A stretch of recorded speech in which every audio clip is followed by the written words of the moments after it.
Namaste, Jai Shiva. Let's talk about changing your spiritual practice. So, a lot of time it happens that you take initiation from a guru, okay, and you get initiated into a particular kind of sadhana, a particular kind of spiritual practice, and then you go on doing it for 6 months, for 1 year, for 1.5 years, 2 years. You just go on doing that, and then you realize that you are not growing anymore. You are sort of stagnant. You do not know actually what to do next, or what to ask, whom to ask, and all those things can happen to you. Okay, so one important thing here to understand is let's just look at a different example here. There are so many asanas, so many mudras, so many spiritual practices, so many kind of yoga, and so many kind of kriyas are there, right? So much is available for all kinds of human beings. Means all kinds of human being means at whatever spiritual level they are at.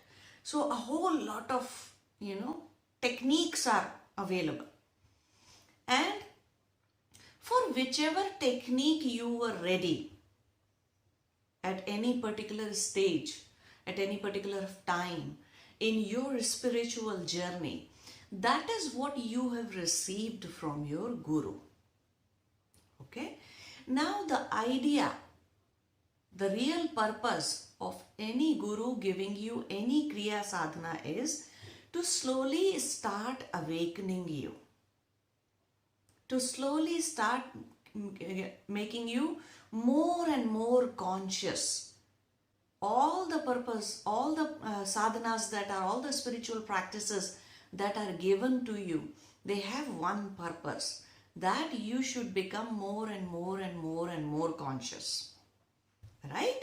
But what happens when you do something again and again? Just see, even normally in life, what happens? We all know that initially, first time when you are trying to learn how to ride a bicycle, then you are very conscious. You're riding it consciously all the time. But then once you learn it, you become so habitual. After 6 months of riding any bicycle in the world, you won't be conscious at all. You can do it from your spinal cord, you can say. The brain that you have, the primal brain that you have in your spinal cord, it becomes a reflex like that. It goes into the autonomic feature. So even when you are thinking about dinner, thinking about food, thinking about tomorrow, thinking about school, thinking about office, thinking about whatsoever, you can still ride a bike. You will not lose your balance. You are not going to fail. So that means repetition of any spiritual practice, too much repetition for a very long time, in most people results into the spiritual practice becoming the unconscious activity. Then the spiritual practice has done what it was supposed to do. Okay, and then that means it must be changed. Some different technique should be applied, some different things should be given to you. That is what it means, right? Because you are no longer consciously doing it. It has become a sort of a routine for you. For first time when I am teaching somebody is doing pranayama for the first time, they'll be very conscious for a few days. After that, it becomes an automatic activity in the body. They'll just keep on sitting it, doing it, and thinking about something else. Instead of focusing on the prana, instead of focusing on the breath, it'll become like an automatic activity in them. They can keep on thinking about something else, and yet they'll be able to do their kriya or activity, spiritual practice, properly. So then if your spiritual practice is not making you any more conscious, instead that is the time when you sit down and you think about whole world and you think about all kinds of things, or you are just unconscious, you think about lot of other things instead of focusing on your own spiritual practice. If that is happening to you, your spiritual practice must be changed. Okay? So this is one reason why spiritual practices must go on changing. Another reason for that is everything that is given to you by your guru helps you grow up to a level. Okay? Then that spiritual practice must be changed so that you can grow to another level. For example, if you have to go around the world, or go to some other country or some other place, then from home you may start on foot. Inside the room you are on foot. Inside your house you are on foot. Then you may take a car, then you may take a train, then you may have to take a airplane, and then you might still have to take a boat or something, and ship or whatever. Because one kind of vehicle is going to take you only so far. All the spiritual practices are like that for most people, that they have a purpose and they'll take you only so far. After that they must be changed. Okay? Only very few yogis are there in around the world. In entire human population, very few yogis are there for whom last sadhana has to be given. And whatever their guru gives them becomes their last spiritual practice. Because they were so evolved, because they were at that state, they were at that stage in their spiritual journey where just the last thing has to happen and they will realize the self. They will be enlightened. Okay? So very few yogis are at that level. And at that time, for such yogis, even the guru may or may not be in the body. Yet what was given to them, that will start functioning from within. And they will know in every moment what needs to be done, for how long, and how it has to be done. And that way they will be able to reach the end. But very few yogis are there who are at such an advanced level. Very few yogis are there. Right? So then what? What has to be done for the rest of you? Well, for the rest of you, the spiritual practice must change. Okay? These are the reasons why spiritual practice must be changed. For example, let's just take a worldly example. Say, for example, you are learning some kind of a martial art. Okay? You are learning taekwondo, or you are learning karate or kung fu. Okay? Whatever. So you see, there are 1,000 moves. Right? Only through strenuous practice, everyday practice, hours and hours of practice of those 1,000 moves, years and years and months and years of practice, through those 1,000 moves, one is able to find out which one is my last and killer move. Which one is my strongest move out of these many things?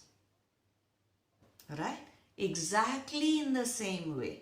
So many spiritual practices are there, and they can take you only so far. Some can take you even further than that. Then next stage, then next stage, then next stage. Okay? So after some time, after few years, whichever level you are, you will know from within. This is the last Kriya. This is the last spiritual practice, and I will attain.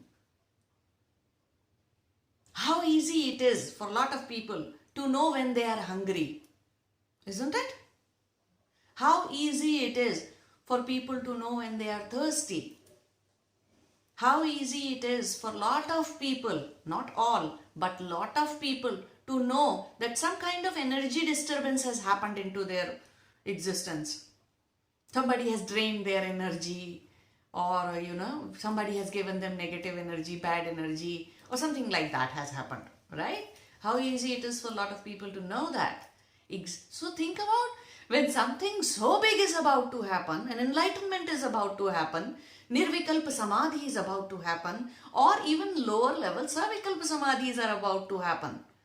You think a yogi doesn't know that? You know it in your heart without any doubt.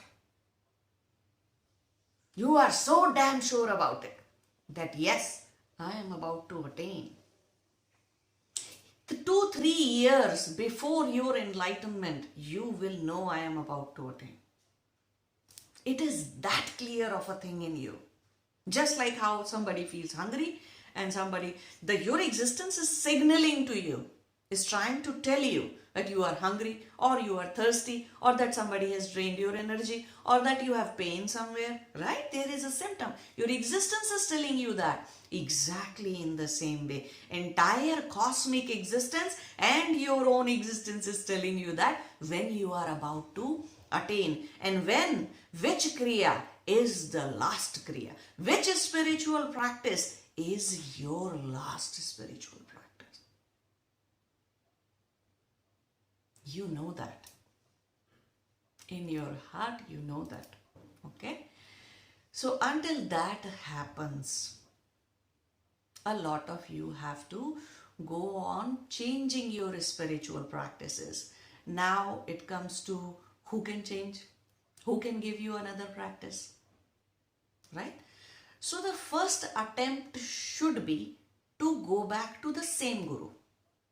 Don't think that, my guru gave me this kriya and I am done with it. Let me go to another guru. Don't look for guru for this reason. Don't look for another guru. That very same guru can teach you and give you another practice once you have grown to that level. But make sure guru's assistants are not giving you that practice. Only a samadhi guru who has attained enlightenment himself or herself should be giving you something, because only they have the ability to see within you.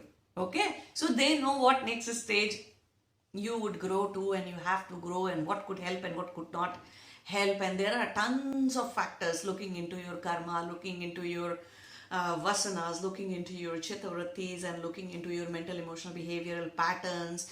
So there are so many factors, and looking at your life, whether you are living with a wife or your husband or children inside the house, or that you are ready and you are living in an ashram. So there are thousands of factors, hundreds of factors to look upon when a guru is about to give you a particular spiritual practice.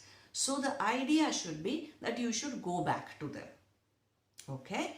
But at times it is not possible.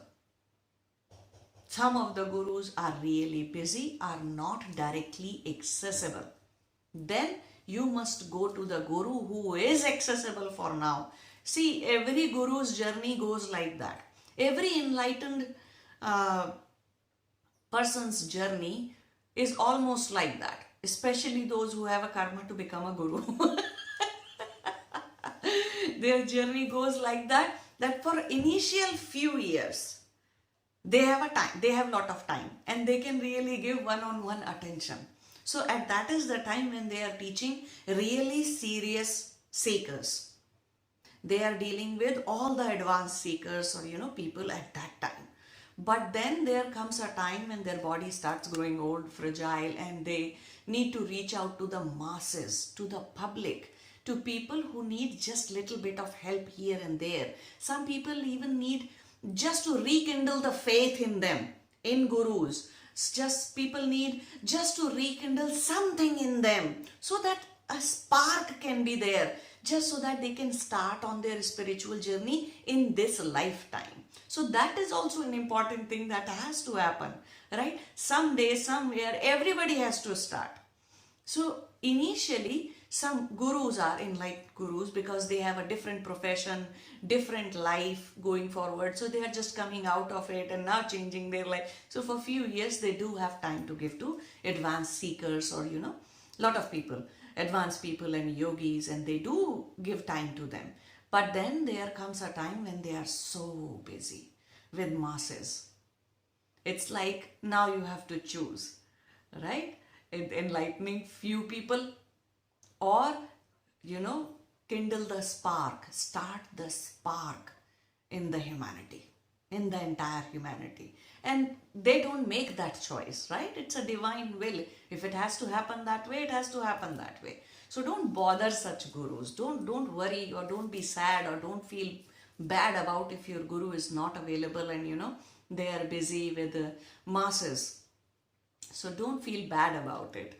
And in that case, you can look for other gurus, those who are available. You can go to them and ask for sadhana, okay, and kriya. Then you can start doing it. Try to do little bit of some kind of a classes or program. Not just be initiated and you got your sadhana and rest you will do yourself. No, Gyan is very important. The moksha, the root of ultimate freedom, ultimate liberation, moksha, is wisdom.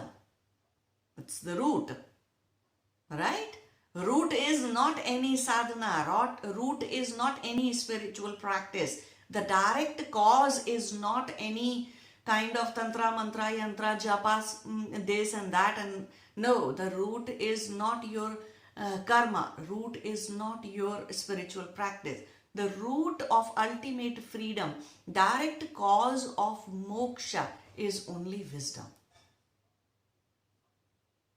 So spend some time with your guru. You can offer some service to them. So you are around them, okay? You can be with them. Try doing something like that for 5 days, 7 days, 10 days, for a month, for 2 months, whatever is possible for you. I'm not saying leave your entire life and go there and stick to the guru. Don't do that. Don't do that. That is also not possible. That way also you are not going to be, you won't grow much, right? So you have to be distanced from the guru after you have learned a significant amount of things. So go back to your guru if possible, and try to be with them. Even if when they initiate you, they give you the practice, still don't leave them just like that. Be with them if possible. Now this is a pandemic time, so traveling to faraway places is not possible. I remember in 2018, some of my students actually traveled all the way here to live with me and live around me for 3 months from Japan. And then some other students in 2019 came from Europe, but now this is not possible. Australian borders are locked. You cannot fly here to Melbourne to meet me, to see me, to study with me. So everything is happening online these days, and it is okay. Guru's physical body is not the medium for you to learn. Guru's physical body is not the ultimate thing for you to gather wisdom or to get your spiritual practice or get some Shakti and be initiated. Guru's physical body is not a boundary for a guru. Especially the enlightened guru can be anywhere and everywhere, can initiate people from so far away, can teach people from so far away, can teach people directly in an online mode, can teach people in their dreams as visions. Dreams and visions. Okay? So enlightened gurus can teach you in myriad ways. So you never have to worry about that. Okay? And in a way, I think it is a little bit good now that so many people were traveling around the world to learn from a guru, and they were spending so much money to stay in a foreign country, to, bear the expenses of visa and travel and this and that. Instead, it's nice that you're sitting at home and are being able to learn from a guru who have been enlightened.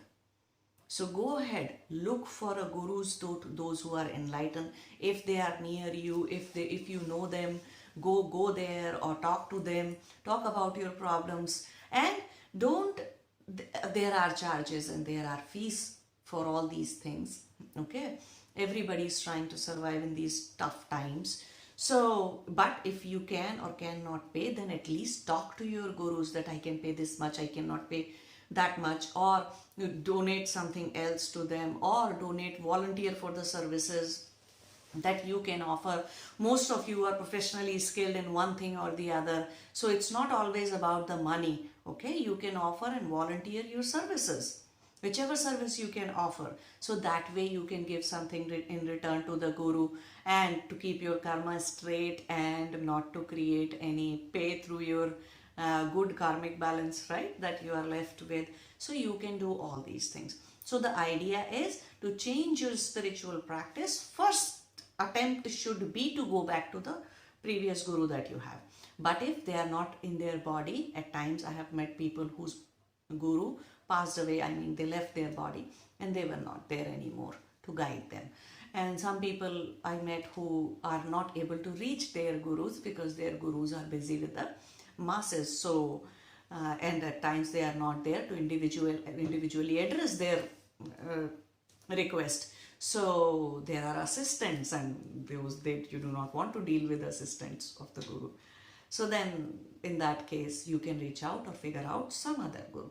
But if you know from within, my spiritual practice must be changed, and if your spiritual practice is making you more unconscious instead of making you conscious, and if you think this purpose of this sadhana or this spiritual practice has been served, then do not hesitate, do not delay, just go and talk to some guru and change your spiritual practice. What is more important? You completing your journey. I always tell people, guru does not matter, spiritual practices does not matter, and all those things does not matter. What matters is you completing your journey. That is the most important thing. Okay. Namaste. Jai Shiva.